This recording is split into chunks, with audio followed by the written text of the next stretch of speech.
तो वेलकम है दोस्तों हमारे 75 ग्राइंड क्वेश्चंस के पहले वीडियो में। आज हम सबसे पहला क्वेश्चन करने जा रहे हैं। हम बहुत ही इजी क्वेश्चन लेने वाले हैं। हमने यहाँ पे डिवाइड कर रखा है, हमारा शेड्यूल जो है वो 8 वीक्स 8 आवर पर वीक में हमने सिलेक्ट कर रखा है। सबसे पहला क्वेश्चन जो हम करने वाले हैं आज वो है टू सम। और ये पूरा शेड्यूल जो है हमने हमारे वीक के अकॉर्डिंग डिवाइड किया है। तो यहाँ पे हम देख सकते हैं कि 8 वीक्स हैं हमारे पास, और 8 वीक्स के अंदर हमें 75 क्वेश्चंस करने हैं। तो डेली का एक क्वेश्चन करेंगे। और सबसे पहला क्वेश्चन जो आज हम दे रहे हैं वो है टू सम। तो चलिए देखते हैं। तो लीड कोड पे हमारे पास ये टू सम का क्वेश्चन है। सबसे पहले अच्छे से क्वेश्चन पढ़ लेते हैं। सबसे पहला क्वेश्चन क्या है? एक एरे दे रखी है आपको इंटीजर्स की, जिसका नाम है नम्स, और एक इंटीजर दे रखा है जिसका नाम है टारगेट। ठीक है, तो यहाँ तक हमें समझ में आ गया कि भैया एक एरे दे रखी है इंटीजर की, और एक इंटीजर नंबर भी दे रखा है, टारगेट नाम है उसका। अब आपको इंडिसेस इंडेक्स बताने हैं दो ऐसे नंबर का जिनको ऐड करने पे वो टारगेट नंबर आता है। ठीक है, समझ में आ गया? क्वेश्चन समझ में आ गया मुझे कि भाई मैं आप मुझे एक एरे दे रहे हो और एक टारगेट दे रहे हो। अब मैं एरे के अंदर से दो ऐसे नंबर बताऊं जिनको ऐड करने पे वो टारगेट वाला नंबर आता हो। ठीक है, सॉर्टेड है। और ये लिखा है क्वेश्चन में, you may assume that each input would have exactly one solution, मतलब होगा। And you may not use the same element twice, एक एलिमेंट को बार बार यूज नहीं करना है। जैसे मतलब 2+2 4 करके मैं ऐसे नहीं बोल सकता हूँ। अब यहाँ पे कुछ एग्जांपल दे रखे हैं, 2 7 11 15 9 करना है तो 7 और 9 को ऐड करोगे तो 9 आ जाएगा, 0 और 1 करा है। मतलब इंडेक्स जो है वो हमें रिटर्न कराना है। तो हमें रिटर्न टाइप समझ में आ गया है, हमें क्वेश्चन समझ में आ गया है, हमें इनपुट समझ में आ गया है। ठीक है, और क्या दे रखा है? कांस्टेंट दे रखा है। लेंथ जो होगी वो 2 से लेकर 10⁴ तक होगी। नंबर की वैल्यूज जो है वो इतनी हो सकती है, टारगेट की वैल्यू जो है वो इतनी हो सकती है यहाँ पे। और only one valid answer exist. ठीक है, और एक और क्वेश्चन बोला है, उन्होंने बोला है कि भाई कोशिश करो कि ओ एन स्क्वायर से कम में हो जाए। ठीक है, हिंट्स भी दे रखे हैं यहाँ पे नीचे। हिंट बाद में देखते हैं, पहले क्वेश्चन समझते हैं और फिर ट्राई करते हैं। कोड जो है वो हम जावा में करने वाले हैं। ठीक है, पहले समझते हैं। तो यहाँ पे क्या है? यहाँ पे हमें एक एरे दे रखी है। लेट सपोज हम एक बार खुद का एग्जांपल लेके देखते हैं। 1 2 3 4 एक एरे दे रखी है, और एक वैल्यू दे रखी है टारगेट। लेट सपोज टारगेट दे रखा है इन्होंने 10। अब वो कह रहे हैं कि मुझे इसमें से दो ऐसे नंबर बताओ जिनको ऐड करने पे 10 आता हो। एक और दो को ऐड करूंगा नहीं आएगा, एक और तीन को ऐड करने पे आएगा नहीं आएगा, एक और चार को ऐड करने पे नहीं आएगा। तो ये जो अप्रोच है कि हर एक नंबर के साथ में कंपेयर कराना, हर एक नंबर को हर एक साथ नंबर के साथ में कंपेयर कराना, तो ये क्या हो जाएगा भाई? मेरी एरे जो होगी एन साइज की एरे हो सकती है। अब हर एक नंबर को हर एक नंबर के साथ में कंपेयर कराऊंगा तो क्या हो जाएगा? ये हो गया N into N, N into N हो गया। तो टाइम कॉम्प्लेक्सिटी कितनी आ गई? Big O of N square. Worst के सिनेरियो में अगर मुझे नहीं भी मिला तो मेरा कंपैरिजन कितना आ जाएगा? सब पे कंपेयर होंगे सब नंबर एक दूसरे के साथ में, तो ओ एन स्क्वायर आ जाएगा।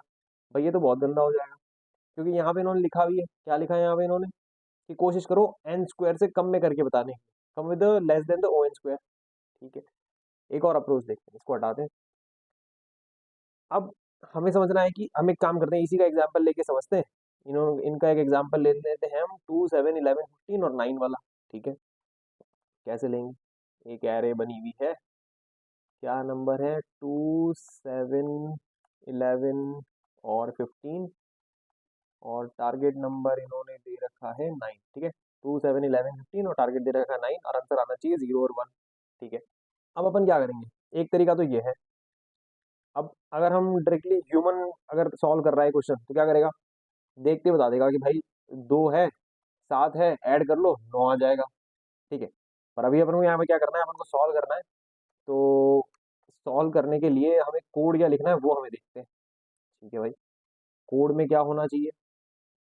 कोड अपन इस तरीके से काम करते हैं। लेट सपोज मैं चाहता हूँ कि हर नंबर एक दूसरे के नंबर के साथ में कंपेयर ना हो। ठीक है, तो और क्या तरीका होता है? तो बेसिकली यहाँ पे हो क्या रहा है? फॉर्मूला समझो। फॉर्मूला क्या है कि भाई ए प्लस बी करोगे तो सी आएगा। इसको थोड़ा सा जम्बल अप कर दें तो क्या होगा भैया? अगर मैं लेट सपोज ए प्लस बी, तो सी आने वाला है। ठीक है, पर अगर मैं सी में से ए निकाल दूं तो बी मिलेगा। देख लेते हैं कैसे। लेट सपोज हम कह रहे हैं कि 2+7 जो होता है वो 9 होता है। मैं कह रहा हूँ कि अगर 9 में से 2 निकाल दूं तो 7 आएगा। हाँ भाई, ये फॉर्मूला भी मेरा अप्रूव है, ये फॉर्मूला भी मेरा अप्रूव है। फॉर्मूला समझ में आ गया अपन को? तो अब इसमें हुआ क्या, हमने सोचने का बस तरीका बदल दिया। क्वेश्चन में उन्होंने पूछा है ऐड वाला, हम तरीका सोच रहे हैं माइनस वाला। तो ये हमें समझ में आ चुका है। अब हम क्या करेंगे, ठीक है, यहाँ तक तो हमें समझ में आ गया, पर हमें अब एक तरीका क्या कर सकते हैं। चलो वापस देखते हैं इसको। हम एक काम करते हैं, इसको रिमूव करते हैं। हमारी वापस एरे लिखते हैं यहाँ पे। एरे क्या है हमारी, 2 7 11 15। टारगेट क्या था हमारा, 9। तो हमें माइनस वाला कंसेप्ट समझ में आ गया कि C minus A equals to B आ जाएगा। तो मैं क्या करूँगा, 2 पे जाऊँगा मैं। 9 माइनस 2 इक्वल्स टू 7। पर अब यहाँ पे क्या हो गया भाई, एक आइट्रेशन में तो मुझे पता पड़ गया कि 2 में मेरे को आंसर मिल जाएगा, क्योंकि मेरे पास 7 है और जो कि एरे में भी है। पर मुझे कैसे पता पड़ेगा कि एरे में 7 है, क्योंकि मेरा एग्जीक्यूशन तो अभी यहीं पर ही बैठा हुआ है। मैं आगे का थोड़ा देख सकता हूँ अभी, क्योंकि अगर आगे का देखने जाऊंगा तो फिर वही एन कंपैरिजन हो जाएगा, वो फिर मुझे पूरे एरे में आइट्रेट करना पड़ेगा। तो ये मेहनत है। तो अब एक तरीका क्या कर सकते हैं अपन, चलो इसको एक काम करते हैं, ये सब चीज़ें मिटाते हैं। और अब हम समझते हैं क्या मैं इस क्वेश्चन को एडिशनल स्पेस के साथ में सॉल्व कर सकता हूँ क्या, वो मैं देखते हैं। अगर मुझे इसमें ये पता पड़ जाए कि आगे की जितनी भी वैल्यूज है वो मुझे पहले ही पता पड़ जाए हर कंपैरिजन पे, तो ये क्वेश्चन सॉल्व हो सकता है। हाँ हो सकता है, ठीक है करके देखते हैं। तो मैं क्या करता हूँ, यहाँ पे मैं हैश टेबल का यूज़ करता हूँ। हैश टेबल का कैसे यूज़ करूँगा, एक हैश टेबल बना लेते हैं अपन। हैश टेबल कैसे बनाते हैं, हैश टेबल में हमें पता है क्या होती है, वैल्यू और की होती है। क्या होती है, एक की होती है और उस की के सामने उसकी एक वैल्यू होती है। अब हमने यहाँ पे क्या हैश टेबल और क्या वैल्यू बनाएंगे। अब वापस याद करो, वापस क्वेश्चन पे चलते हैं। रिटर्न टाइप क्या है, इंडेक्स रिटर्न करना है, वैल्यू रिटर्न नहीं करनी है ना। क्योंकि अब इंडेक्स क्या रिटर्न करेंगे, इंडेक्स हो गया 0 1 2 और 3। तो रिटर्न क्या करना है हमारा, इसमें आंसर क्या आना चाहिए, 0 और 1 रिटर्न करना है। ठीक है, तो अब आइट्रेशन हमारा कैसे चलेगा। मैं सबसे पहले एक अलग कलर ले लेते हैं यहाँ पे। हम एक काम करेंगे तो होगा क्या, यहाँ पे हम सबसे पहले आइट्रेशन आएगा हमारा 2 पे। 2 पे आया, उसने बोला भैया 9 माइनस 2 आपके पास 7, क्या ये 7 आपके पास, अब मैं एरे में देखने की जगह मैं हैश मैप में देखूंगा, क्या ये यहाँ पर है, एग्जिस्ट करता है। नहीं कर रहा, अभी तो एम्प्टी खाली, अभी तो हैश टेबल जो है वो पूरी खाली पड़ी है। नहीं कर रहा भैया, तो आप एक काम करो, इस 2 को डाल दो अंदर। 2 को कैसे डालोगे, की में तो डाल दो आप उसकी इंडेक्स की वैल्यू, और वैल्यू में वैल्यू डाल दो। ठीक है, 7 पे जाएंगे। अब 7 पे आइट्रेशन आएगा, तो 7 पे आने के बाद में क्या करेगा, 9 माइनस 7 इक्वल्स टू 2। अब वो पूछेगा कि भैया क्या ये 2 आपके पास हैश मैप में है, हैश टेबल में है आपकी। हम बोलेंगे हाँ यार पड़ा हुआ तो है, ये वैल्यू पड़ी भी है। तो अब यहाँ पे यहीं पे हमारा क्वेश्चन सॉल्व हो गया। क्या ये अंदर है, हाँ है। 2 यहाँ पे वैल्यू पड़ी है, तो अब आप क्या करो, रिटर्न करा दो। क्या रिटर्न कराओगे, इसकी की, और 7 की क्या है, 1। तो रिटर्न तो हमारा आंसर क्या आ गया, 0 और 1। सॉर्टेड हो गया यहाँ पे। अब हम एक काम करते हैं, इसी चीज़ को हम कोड करके देखते हैं। इसी चीज़ में एक चीज़ ये कर सकते हो कि अब हमें जो है 0 और 1 वैल्यू रिटर्न करानी है। तो रेदर देन गेटिंग कीज, हम इस चीज़ को वैल्यू में भी इंसर्ट कर सकते हैं। तो इंडेक्स को हम वैल्यू बना देंगे, और जो आइटम की वैल्यू है उसे हम की बना देंगे। तो आइए हम कोड में करके देखते हैं इस चीज़ को। यहाँ कोड में हम सबसे पहले क्या करेंगे, सबसे पहले तो मैं बना दूंगा एक हैश मैप। हैश मैप किसकी बनेगी, इंटीजर और इंटीजर की बनेगी, क्योंकि मुझे की और वैल्यू जो बनानी है दोनों के टाइप जो आएंगे वो इंटीजर के टाइप में होंगे। नाम दे देते हैं इसको हैश मैप। यहाँ पे ये बन जाएगा हैश मैप,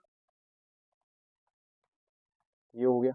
ये मैंने बना दिया हैश मैप। अब हमें रिटर्न क्या करना है, रिटर्न हमें करनी है एक एरे रिटर्न करनी है, एरे टाइप पे रिटर्न करनी है। एरे बना लेंगे, आंसर मैं बोल दूंगा इसे, answer equals to new integer. Size क्या होगी इसकी, 2 साइज होगी, क्योंकि 2 इंडेक्स आएंगे ए और बी के। ठीक है, अब हमें क्या करना है, इटरेट तो करना है। अब यहाँ पे इंटरेस्टिंग चीज क्या हो रही है, एक ही बार में इटरेट हो रहा है, हमें मल्टीपल टाइम्स इटरेट नहीं करना पड़ रहा। तो फॉर लूप लगाऊंगा। फॉर लूप कैसे लगाऊंगा, आई से हम चलेंगे, आई इक्वल्स टू 0 पे बिठा देंगे आई को। आई को बोलेंगे कि ये जो नम्स की जो एरे आई है ऊपर से, इसकी लेंथ तक चलो। नम्स जो एरे आई है इसकी लेंथ तक चलो, लेंथ तक चला देंगे। आई प्लस प्लस करेंगे, अंदर चल रहा है। अब अंदर जाते ही सबसे पहले आपको क्या करना है, सबसे पहले हम उसको बोल देंगे कि भाई ये जो माइनस पे जो एरे वैल्यू आ रही है तुम्हारी, क्या ये मेरे हैश मैप में एग्जिस्ट करती है क्या। अब हम यहाँ पे ये चेक कर लेंगे कि क्या ये वैल्यू मेरे हैश मैप के अंदर एग्जिस्ट कर रही है क्या, जो माइनस पे आती है। तो हम क्या बोलेंगे, इसको किस तरीके से बोलते हैं, मैप डॉट कंटेन्स की। मैं की चेक करा रहा हूँ कि की में वो वैल्यू है या नहीं है। लेट्स सपोज 9 माइनस 7 मैंने करा तो 2 आया, तो 2 मेरी जो है वो हैश मैप के अंदर है या नहीं है, वो हम चेक करा लेंगे। ठीक है, कैसे चेक कराएंगे? अब कौन सी की चेक करानी है? 9 माइनस 7 मतलब टारगेट की वैल्यू और जो एग्जिस्टिंग वैल्यू है उनको दोनों को माइनस कराना है। टारगेट की वैल्यू को माइनस कराएंगे हम किस वैल्यू से? जो एरे के अंदर अभी करंट वैल्यू चल रही है, तो नम्स के अंदर आई वाली पोजीशन पे जो वैल्यू है वो एग्जिस्ट कराएंगे। तो हमने यहाँ पे क्या कर लिया?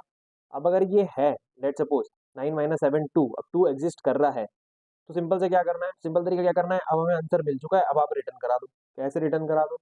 सबसे पहले आंसर की जीरोथ वैल्यू में तो आई डाल दो जो कि इंडेक्स वैल्यू है, और आंसर की फर्स्ट पोजीशन पे, आंसर की फर्स्ट पोजीशन पे वो वैल्यू लेकर आ जाओ जो कि हैश मैप पे पड़ी है। कैसे लेकर आओगे? मैप्स डॉट गेट कर लो। मैप्स डॉट गेट किसको कराना है? इन्हीं वैल्यू को जो हम ने माइनस करी है ऊपर। कैसे लाएंगे? Minus target minus nums of I, 9 minus 7, दो दो की वैल्यू आ जाएगी यहाँ पे, तो ये दोनों इसके अंदर आ गए। अब यहाँ से क्या करो? आंसर आंसर मिल ही गया है, हम एक काम करेंगे, हम सबसे लास्ट में आंसर को रिटर्न करा देंगे। यहाँ पे हम आंसर रिटर्न करा रहे हैं। ठीक है, अब यहाँ पे एक चीज़ ये है, यहाँ पे अगर मिल गया है तो मैं नहीं चाहता हूँ कि मेरा फोर लूप जो है वो पूरा चले, क्योंकि अब आगे जाने का कोई सेंस बनता नहीं है, तो यहीं से भी हम रिटर्न करा देंगे। रिटर्न करने के लिए हम नीचे लिख देंगे यहाँ पे रिटर्न आंसर, यहाँ हमारा आंसर रिटर्न हो जाएगा। अब वर्स्ट केस सिनेरियो कि भैया 9 माइनस 7 मुझे मिल नहीं रहा है, यहाँ पे क्या देख सकते हैं हम? लेट सपोज वो 2 पे आया, 9 माइनस 2 2 7 है नहीं उसमें, तो अपने को क्या करना है? अपने को क्या करना है कि जो 2 की जो वैल्यू है, ये 2 की जो आइटम की वैल्यू है, इस 2 की आइटम की वैल्यू को हमें हैश मैप के अंदर इंसर्ट कराना है, तभी तो हम हैश मैप से कंपेयर करा पाएंगे। यहाँ पे क्या करो? अब यहाँ पे आपको क्या कराना है? जब भी मेरा लेट सपोज मैं यहाँ पे आया पहले एग्जीक्यूशन पे 9 माइनस 2 7, अभी मैं चेक कर रहा हूँ 7 के अंदर है, तो पहले एग्जीक्यूशन में तो हैश मैप जो है वो एम्प्टी रहेगा, नहीं भी मिल सकता है। तो हमें हमारी वैल्यू को हैश मैप के अंदर इंसर्ट कराना है। हैश मैप के अंदर इंसर्ट कैसे कराना है वैल्यू को? मैप डॉट पुट करा लेना है आपको। मैप डॉट पुट करा के आपको की और वैल्यू दोनों चीज़ें भेजनी। की में क्या भेज रहे हैं? की में मैं उसकी वैल्यू डाल रहा हूँ जो कि उस आइटम पे वैल्यू है, जो कि उस एरे के अंदर उस आइटम पे जो वैल्यू है, नम्स ऑफ आई डाल दिया मैंने, और आई भेज रहा हूँ जो कि मेरी की हो जाएगी, जो कि इंडेक्स की वैल्यू है। तो ये हो गया। अब इसको हम एक काम करते हैं, एक बार रन करके देख लेते हैं। तो यहाँ पे एक एरर आ रही है, अच्छा मैंने नाम गलत लिख दिया इंटीजर। इसको रन करके देखते हैं। एरे बनाने में हमने एक और गलती कर दी है जावा के अंदर, बेसिक मिस्टेक। रन करके देखते हैं।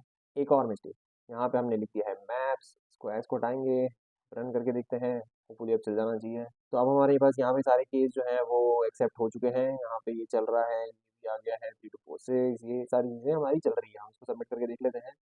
तो हमारा आंसर सबमिट हो चुका है। 3 मिली सेकेंड बीट्स मेमोरी ये सब चीज़ें यहाँ पे आ गई है, हमारी वैल्यू यहाँ पे सबमिट हो चुकी है। तो आज का हमारा क्वेश्चन कंप्लीट हो चुका है। हम यहाँ पे इसको डन कर देते हैं। तो मिलते हैं नेक्स्ट वीडियो में। Thanks for watching.